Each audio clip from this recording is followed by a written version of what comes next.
तो आइए हम देखते हैं इंप्रेशन मटेरियल्स का क्लासिफिकेशन। तो ब्रॉडली इंप्रेशन मटेरियल्स को हम दो इसमें डिवाइड कर सकते हैं। पहला है नॉन इलास्टिक और एक होता है इलास्टिक।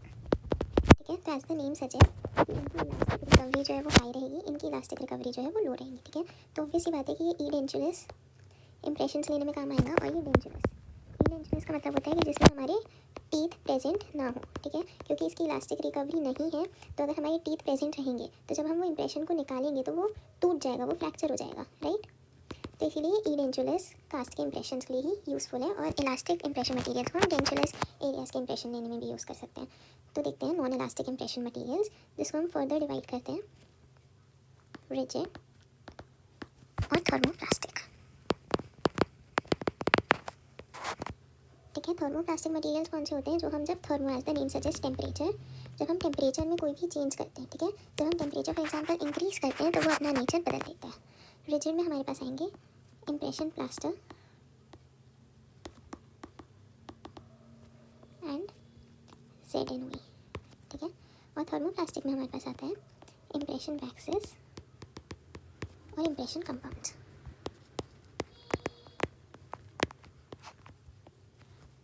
ठीक है, तो सबसे पहले हम इंप्रेशन प्लास्टर देखते हैं। ये एक जिप्सम प्रोडक्ट होता है, जिप्सम टाइप 1 प्रोडक्ट होता है। ठीक है, और ये रिजिड होता है, नॉन इलास्टिक होता है, इसमें कोई इलास्टिक रिकवरी नहीं होती है। ZNOE एक हमारी डेंटल सीमेंट है। ठीक है, जो ई डेंचुरस इंप्रेशंस लेने में हमारी मदद करती है। ये as a temporary filling material भी यूज़ होता है।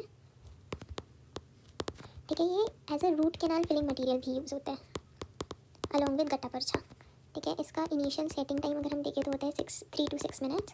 फाइनल सेटिंग टाइम अगर हम देखें तो होता है एक अराउंड 10 मिनट्स।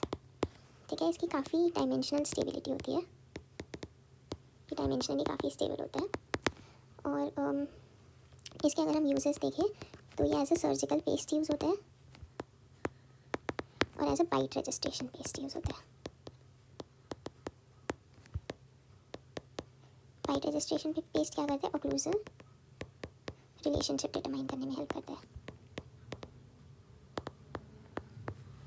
ठीक है, अब अगर हम देखें, कलर चेंज कर लेते हैं थोड़ा सा। हमारा थर्मोप्लास्टिक मटेरियल, जिसमें हमारे पास आता है इंप्रेशन वैक्सेस और इंप्रेशन कंपाउंड। इंप्रेशन वैक्सेस हमारा वैक्स मटेरियल होता है और ये यूज़ होता है as a corrective impression material. ठीक है, जो हमारा इंप्रेशन कंपाउंड है वो ई डेंचुरस, अगेन जो हमारा पूरा ही मतलब ये नॉन इलास्टिक है, वो ई डेंचुरस के लिए यूज़ होगा। ठीक है, ई डेंचुरस इंप्रेशन के लिए यूज़ होता है।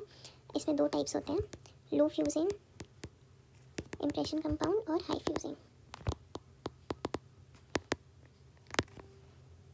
ये यूज़ होता है हमारा ई डेंचुरस इंप्रेशंस के लिए, और इसको हम यूज़ करते हैं tray for taking impressions from materials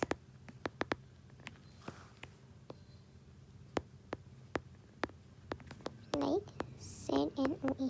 तो ये as a tray material use होता है। ठीक है, जब हम ZNOE का इंप्रेशन लेते हैं तो इसको एज अ हम ट्रे मटेरियल यूज़ कर सकते हैं। किसको? हाई फ्यूजिंग इंप्रेशन कंपाउंड्स को। लो फ्यूजिंग और मीडियम फ्यूजिंग को हम ई डेंचुरस इंप्रेशंस के लिए यूज़ करते हैं। ठीक है, अब हम आते हैं इलास्टिक इंप्रेशन कंपाउंड्स में। तो इलास्टिक इंप्रेशन कंपाउंड में हमारे पास मेनली दो होते हैं, एक है हाइड्रोकोलाइड्स और एक होते हैं इलास्टोमर्स।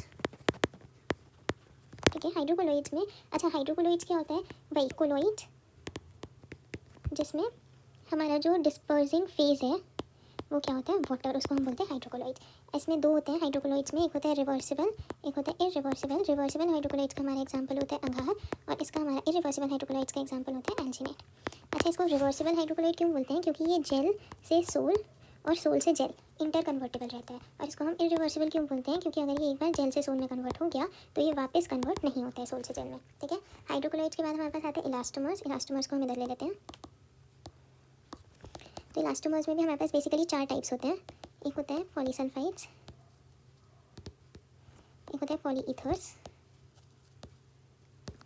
एक होता है पॉलीसिलिकॉन्स, और यही पॉलीसिलिकॉन्स में ही हमारे पास होता है कंडेंसेशन और एडिशन। ठीक है, कंडेंसेशन पॉलीसिलिकॉन जिसमें एक बाई प्रोडक्ट का फॉर्मेशन होता है हमारा, और एडिशन पॉलीसिलिकॉन जिसमें कोई बाई प्रोडक्ट का फॉर्मेशन नहीं होता है। पॉलीईथर्स, इसमें हमारे पास होते हैं लाइट क्योर और सेल्फ क्योर या केमिकल क्योर। ठीक है, तो ये बेसिक हमारा इंप्रेशन मटेरियल्स का एक क्लासिफिकेशन है। Thank you.